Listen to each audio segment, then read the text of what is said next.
Hello students, welcome back to our channel. मैं सत पूजा। Students, आज की वीडियो में हम करने वाले हैं वेस्टर्न पॉलिटिकल थिंकर प्लेटो से रिलेटेड कुछ मोस्ट इम्पोर्टेंट एमसीक्यूज। इससे पहले हम प्लेटो के इंट्रोडक्शन, उसके इम्पोर्टेंट वर्क्स और उनके थ्योरीज के बारे में डिस्कस कर चुके हैं और आज की वीडियो में हम उन थ्योरीज से रिलेटेड कुछ मोस्ट इम्पोर्टेंट एमसीक्यूज करने वाले हैं।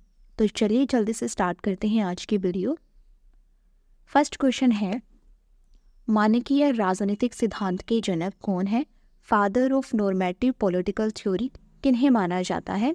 फर्स्ट ऑप्शन प्लेटो, सेकंड ऑप्शन अरस्तु, थर्ड ऑप्शन सुकरात और फोर्थ ऑप्शन है रूसो। तो बताइए, नॉर्मेटिव पॉलिटिकल थ्योरी के फादर किन्हें कहा जाता है? राइट आंसर इज प्लेटो। प्लेटो को मानकीय राजनीतिक सिद्धांत का जनक माना जाता है। सेकंड क्वेश्चन है, आकृति का सिद्धांत यानी थ्योरी ऑफ फॉर्म्स और गुफाओं का रूपक यानी एलिगरी ऑफ केव्स किससे संबंधित हैं? थ्योरी ऑफ फॉर्म्स और एलिगरी ऑफ केव किससे संबंधित है? ऑप्शंस है प्लेटो से, अरस्तु से, सुकरात से या रूसो से। तो जो ये थ्योरी ऑफ फॉर्म्स, आकृति का सिद्धांत और गुफाओं का रूपक है, ये संबंधित है प्लेटो से। Right option is option number 1 Plato. Third question है, प्लेटो के अनुसार मनुष्य की जो आत्मा है उसके 3 घटक कौन कौन से हैं? प्लेटो ने मनुष्य की आत्मा के जो 3 घटक बताए हैं वो कौन कौन से हैं? ऑप्शन है विवेक, साहस, क्षुधा या उपरोक्त सभी। Right answer is option number D, उपरोक्त सभी। विवेक, साहस और क्षुधा। विवेक की प्रधानता किसमें होती है? प्लेटो के अनुसार विवेक की प्रधानता होती है शासक वर्ग में, साहस की प्रधानता सैनिक वर्ग में और क्षुधा की प्रधानता किसमें होती है? उत्पादक वर्ग में। तो इस प्रकार प्लेटो ने मनुष्य की आत्मा के ये 3 घटक बताए हैं, विवेक, साहस और क्षुधा। फोर्थ क्वेश्चन है, पहली बार द्वंद्वात्मक पद्धति का प्रयोग किसने किया? ऑप्शंस हैं प्लेटो ने, हेगल ने, मार्क्स ने या अरस्तु ने। Right option is option number 1 प्लेटो ने। हालांकि द्वंद्वात्मक पद्धति का प्रयोग हेगल और मार्क्स ने भी किया है, लेकिन पहली बार इसका प्रयोग करने वाले विचारक हैं प्लेटो। नेक्स्ट क्वेश्चन है, प्लेटो के परिवार और संपत्ति के साम्यवाद के सिद्धांत की व्युत्पत्ति किसके अनुभव से हुई? प्लेटो ने परिवार और संपत्ति का जो साम्यवाद दिया है उसकी उत्पत्ति किसके अनुभव से की है?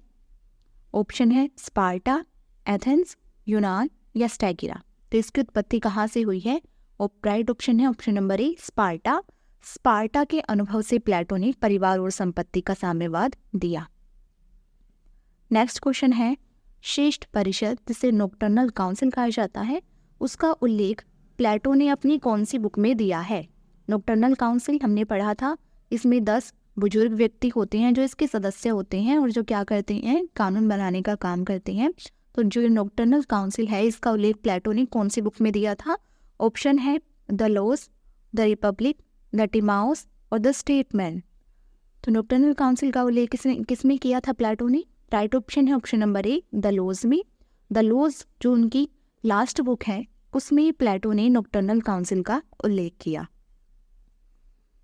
नेक्स्ट क्वेश्चन है, प्लेटो ने किसमें अनंत वास्तविकता की प्रकृति का सिद्धांत विकसित किया और वास्तविक विश्व को नष्ट किया? अनंत वास्तविकता की प्रकृति का सिद्धांत विकसित किया और जो वास्तविक विश्व है उसको नष्ट किया कौन सी बुक में? ऑप्शंस हैं the Laws, the Republic, the Timaeus और द स्टेट्समैन। तो इसका राइट आंसर है option number C, the Timaeus book में प्लेटो ने अनंत वास्तविकता की प्रकृति का सिद्धांत दिया है और वास्तविक विश्व को नष्ट किया। नेक्स्ट क्वेश्चन है, आदर्श राज्य के विचार में प्लेटो ने बुभुक्षा शब्द का प्रयोग किस वर्ग के संदर्भ में किया है? ऑप्शंस हैं शिल्पकार, शासक वर्ग, सैनिक वर्ग, उत्पादक वर्ग या सामान्य वर्ग।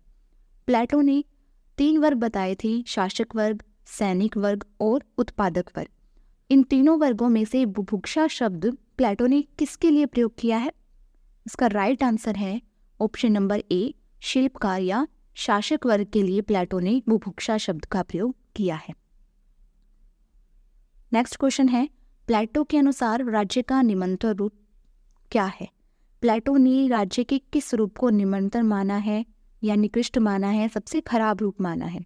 ऑप्शंस हैं लोकतंत्र, राजतंत्र, निरंकुश तंत्र और अभिजात तंत्र। तो इसका राइट आंसर होगा ऑप्शन नंबर ए, लोकतंत्र।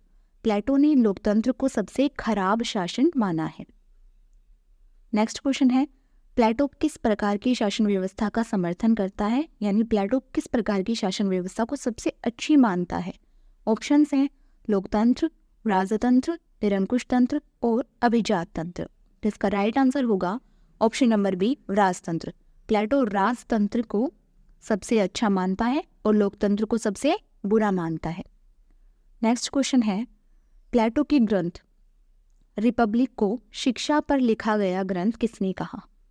एक वाक्य है, प्लेटो का जो ग्रंथ है रिपब्लिक वो शिक्षा पर लिखा गया एक ग्रंथ है, ये वाक्य किसने कहा? ऑप्शंस हैं स्वयं प्लेटो ने, अरस्तु ने, सुकरात ने या रूसो ने। तो इसका राइट ऑप्शन होगा ऑप्शन नंबर डी, रूसो ने। रूसो ने प्लेटो की ग्रंथ रिपब्लिक को शिक्षा पर लिखा गया ग्रंथ माना और रिपब्लिक से प्रेरित होकर ही रूसो ने अपनी एक बुक लिखी थी द इमाइल, जो कि शिक्षा से संबंधित है।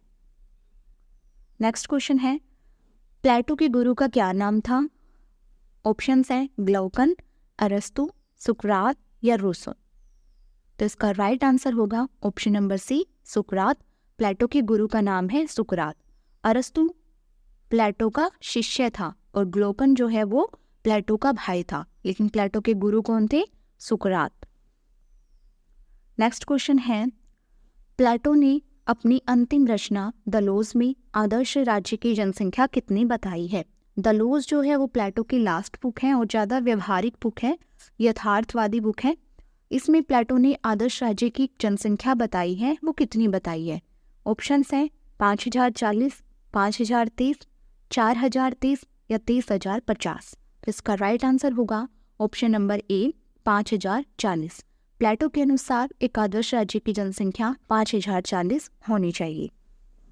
नेक्स्ट क्वेश्चन है, यूनानी दार्शनिक सुकरात का शिष्य कौन था? ये क्वेश्चन अभी किया है, उसी का अपोजिट प्लेटो के गुरु का नाम और यहाँ सुकरात के शिष्य का नाम। सुकरात के शिष्य कौन है? अरस्तु, प्लेटो, पाइथागोरस या थेल्स। कौन है सुकरात के शिष्य? ऑप्शन नंबर बी, प्लेटो सुकरात के शिष्य हैं। नेक्स्ट क्वेश्चन है, प्लेटो पर प्रभाव के संबंध में निम्नलिखित का मिलान कीजिए। इस वाली कॉलम में दे रखे हैं प्रभावकारी व्यक्ति और इस साइड दे रखे हैं प्लेटो द्वारा उधार लिए गए विचार। सबसे पहले आता है पाइथागोरस, सुकरात, हेराक्लाइट्स और पार्मेनिडिस। उधार लिए गए विचारों में पहले आता है परिवर्तन ही संसार का सार है, आत्माओं के स्थानांतरण का विचार, वास्तविकता का सिद्धांत, विचार ही एकमात्र ऐसी चीज है जो स्थायी रहती है। हमें इनसे मिलान करना है, प्रभावकारी व्यक्ति और उनसे उधार लिए गए विचारों का मिलान करना है। पाइथागोरस से प्लेटो ने क्या उधार लिया था? पाइथागोरस से प्लेटो ने आत्माओं के स्थानांतरण का विचार उधार लिया। सुकरात से क्या लिया था? सुकरात से वास्तविकता का सिद्धांत। हेराक्लाइट से क्या लिया था? परिवर्तन ही इस संसार का नियम है। और पार्मेनिडाइस से क्या लिया था? विचार ही एकमात्र ऐसी चीज है जो कि स्थायी रहती है। तो इसका राइट मिलान होगा पाइथागोरस आत्माओं के स्थानांतरण का विचार, सुकरात वास्तविकता का सिद्धांत, हेराक्लाइट्स परिवर्तन ही संसार का सार है और पार्मेनिडिस विचार ही एकमात्र ऐसी चीज है जो स्थायी रहती है। इसका राइट ऑप्शन होगा ऑप्शन नंबर ए। तो आज की वीडियो में हमने प्लेटो से रिलेटेड कुछ एमसीक्यूज किए हैं। आज की वीडियो में इतना ही। मिलते हैं नेक्स्ट वीडियो में एक नए टॉपिक के साथ। मेक श्योर आप इस चैनल को सब्सक्राइब कर लें और साथ ही साथ बेल आइकन को भी प्रेस कर लें ताकि अपकमिंग वीडियोस का नोटिफिकेशन आपको मिलता रहे और साथ ही साथ इस वीडियो को ज़्यादा से ज़्यादा शेयर करें। Thank you so much.